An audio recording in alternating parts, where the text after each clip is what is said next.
নমস্কার, welcome to our channel Bengali homestay life. আর এটা আমরা কলকাতায় গিয়েছিলাম তার ভিডিও। কলকাতায় গিয়েছিলাম তার একটা বিশেষ কারণ ছিল। কারণ আপনারা হয়তো জানেন যে আমি একজন মেকআপ আর্টিস্ট বা মেকআপ করি। তো আমাকে একজন বৌদি বা বলতে পারেন আমার দিদি বলতে পারেন, তো উনি আমাকে বুক করেছিলেন। ওনার মেয়ের ডান্স প্রোগ্রাম ছিল, তার জন্য আমাকে বুক করেছিল এবং সেখানে গিয়ে ওকে রেডি করে তারপর আমাকে বাড়ি ফিরে আসতে হয়েছিল। কিন্তু বাড়ি ফিরে আসতে দেয়নি, কারণ বলেছিল আমরা যে 3-4 দিন থাকবো, তুমিও থাকো, তাহলে কলকাতা শহরটা একটু ঘুরতে পারবে, এই যা। তো সেইভাবেই আর কি থেকে যাওয়া। সম্পূর্ণটা বৌদির জন্যই হয়েছে, বৌদি সুযোগ করে দিয়েছিল জন্যই হয়তো যেতে পেরেছিলাম। তো প্রথমেই যেটা গিয়েছিলাম আমরা, যেহেতু সময় ছিল আমাদের কাছে, আমরা একদিন আগেই চলে গেছিলাম, যেহেতু সময় ছিল আমাদের কাছে, তো তার জন্য আমরা সকালবেলা উঠেই চলে যাই চিড়িয়াখানায়। আর সেটা ছিল 25শে ডিসেম্বর। একদম 25 ডিসেম্বরের দিন আমরা যাই চিড়িয়াখানায় ঘুরতে, এবং সেখানে প্রচুর পরিমাণে ভিড় থাকে টিকিট কাউন্টারে, যেটা হয়তো হয়ে থাকে। আপনারা যারা কলকাতার মানুষ তারা অবশ্যই জানবেন যে কতটা পরিমাণে ভিড়। মানে আমরা জাস্ট অবাক হয়ে গেছিলাম, এতটা ভিড় টিকিট কাউন্টার, আর চিড়িয়াখানা দেখার জন্য যে এত লোক। মানে বিশ্বাস করবেন না, আমরা সকাল 8:30টার সময় চিড়িয়াখানায় পৌঁছে গিয়ে টিকিট কাউন্টারে লাইন দাঁড়িয়ে গেছি। মানে তখনও এত ভিড়, মানে সাংঘাতিক পরিমাণে ভিড়। মানে একদম রাস্তা অবধি লাইন, রাস্তা পেরিয়ে গেছে লাইন, এত বড় লাইন। খুব অবাক করা ছিল ব্যাপারটা।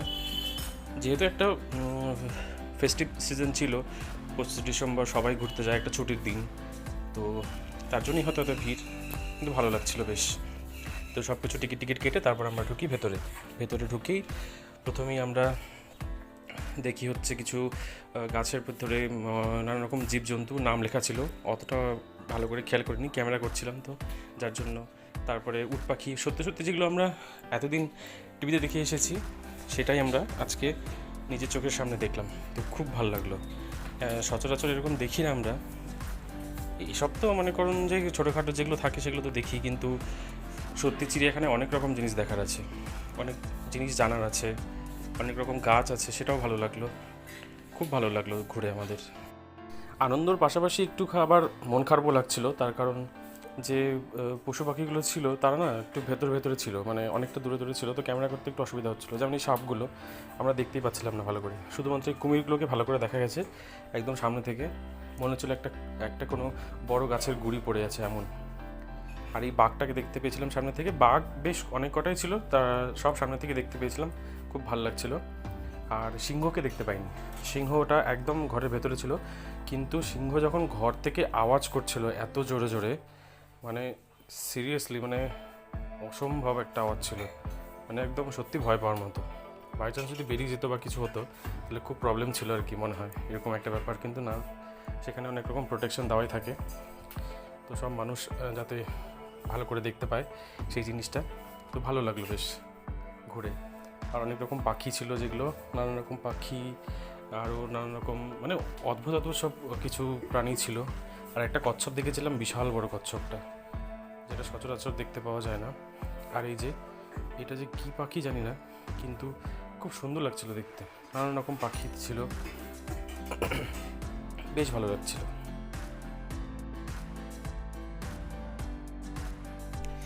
চিড়িয়াখানার যে গ্রাউন্ডটা, মানে যত বড় এরিয়া নিয়ে চিড়িয়াখানাটা, মনে হচ্ছে একটা গোটা পাড়া তৈরি হয়ে যাবে, মানে এত বড়, অনেক বড় একটা পাড়া তৈরি হবে, এত বড় জায়গা নিয়ে চিড়িয়াখানাটা পুরো তৈরি করা হয়েছে। খুব ভালো লাগছিলো দেখতে। আর সবথেকে ভালো লাগছিলো বন্ধু, প্রচুর মানুষ, সবাই নিজের মতো করে ঘুরছিল, আনন্দ করছিল সবাই। এটা একটা মানে সত্যি কলকাতায় গিয়ে খুব ভালো লাগছিল সত্যি। এর আগেও একবার গেছি, কিন্তু তখন আর ঘোরা হয়নি, তখন শুধুমাত্র প্রোগ্রামে গেছিলাম, প্রোগ্রাম করে পরের দিনই, সেদিন রাত্রেই আবার ট্রেন ধরে বাড়ি। কিন্তু এই দিন আমরা প্ল্যান করেই আগে থেকে গেছিলাম, যাতে আমরা একটু ঘুরতে পারি।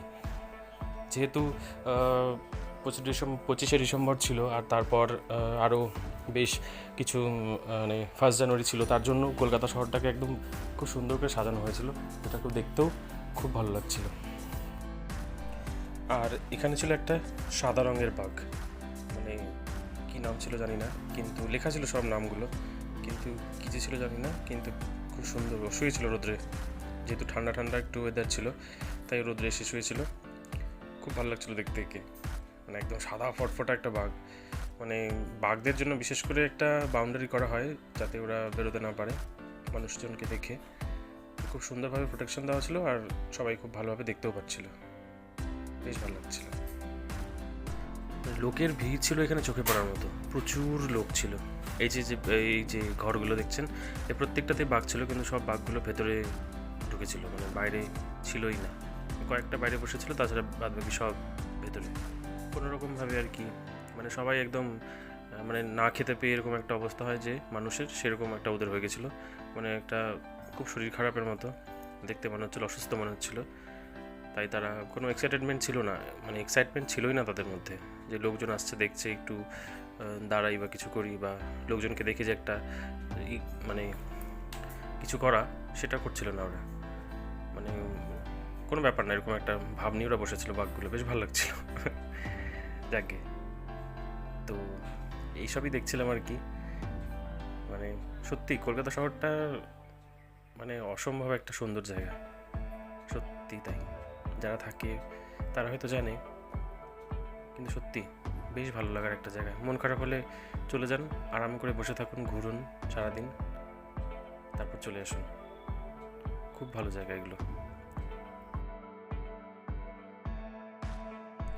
এখানে যে কি একটা পশু ছিল, মানে কি ছিল, শেয়ালের মতো বা নেকড়ে টাইপ কিছু একটা ছিল, মানে তাদেরকে দেখাই যাচ্ছিল না।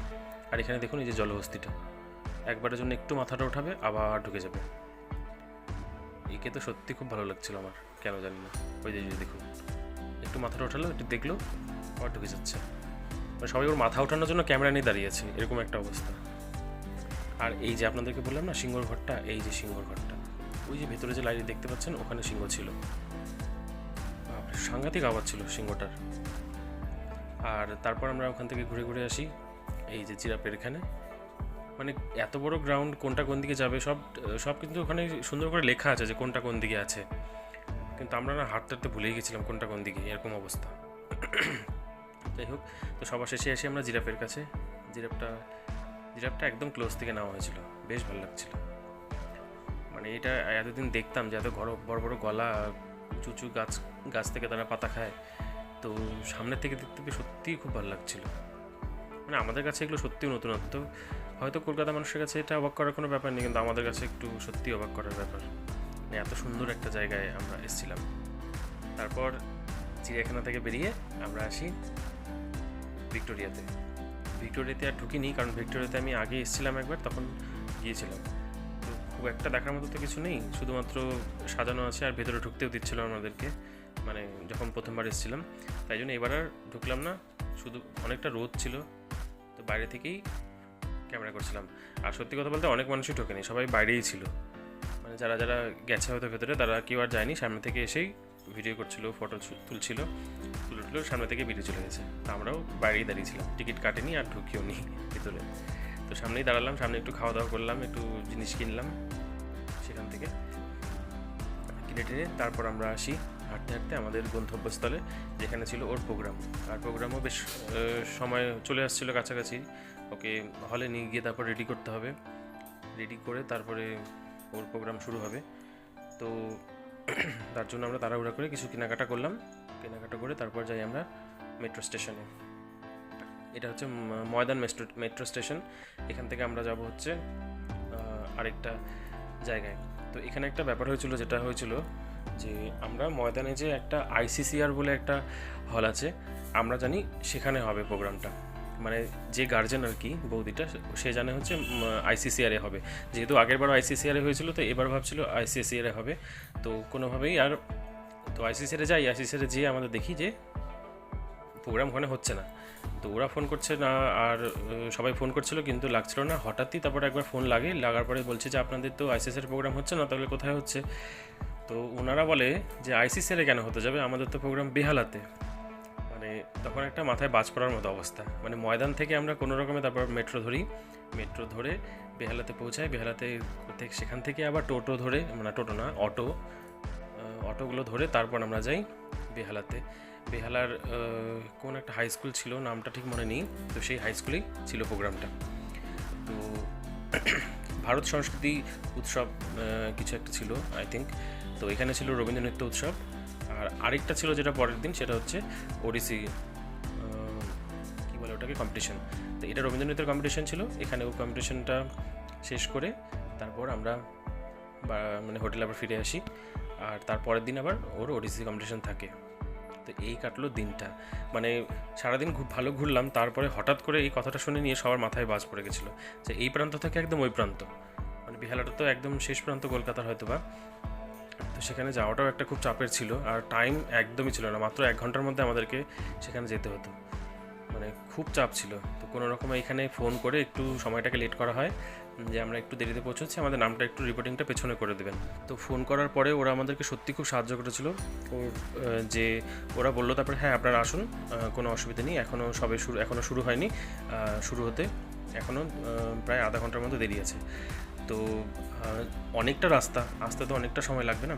তো আমাদেরকে সময় দিয়েছো, তার জন্য মানে খুব অসংখ্য ধন্যবাদ ওদেরকে। যে আর এসে ওকে রেডিও করতে হতো, তারপর এসে হঠাৎ তাড়াহুড়ো করে আসলাম, এসে নিয়ে কোনো রকমে বেচারাটা সারাদিন ঘুরে রোদের মধ্যে, তারপর কোনো রকমে রেডি হয়ে ওর মেকআপ টেকআপ শেষ করে তারপর ও পারফর্ম করার পর তারপর আমরা ধীরে সুস্থে আবার হোটেলে ফিরে আসি। মানে অসম্ভব। আর এখানে গানটা খুব ভালো ছিল, তো কপিরাইটের জন্য আপনাদের গানটা দিতে পারলাম না, ভয়েস দিচ্ছি তার জন্য। কিন্তু খুব সুন্দর গানটা ছিল, আর খুব সুন্দর নাচ করেছে, আর এখানেও ফার্স্ট হয়েছিল। আর আপনাদের একটা কথা বলি, ও হচ্ছে রায়গঞ্জের পিয়ালি মিত্র, ওনার শিষ্যা নৃত্যালয়ের। আর ওর হচ্ছে ওডিসি ডান্সারের যে টিচার, সেটা হচ্ছে দীপ সাহা। তো রায়গঞ্জে যদি কেউ আপনারা নাচ শিখতে চান, তাহলে ম্যাডামদের কাছে বা স্যারের কাছে আপনারা ভর্তি হতে পারেন, আপনাদের বাচ্চাদেরকে ভর্তি করাতে পারেন। তো ভিডিওটা আজকে এখানেই শেষ করছি। ভিডিওটা কেমন লাগলো অবশ্যই কমেন্টের মাধ্যমে জানাবেন। যদি ভালো লেগে থাকে চ্যানেলটিকে সাবস্ক্রাইব করে পাশে থাকবেন। ধন্যবাদ।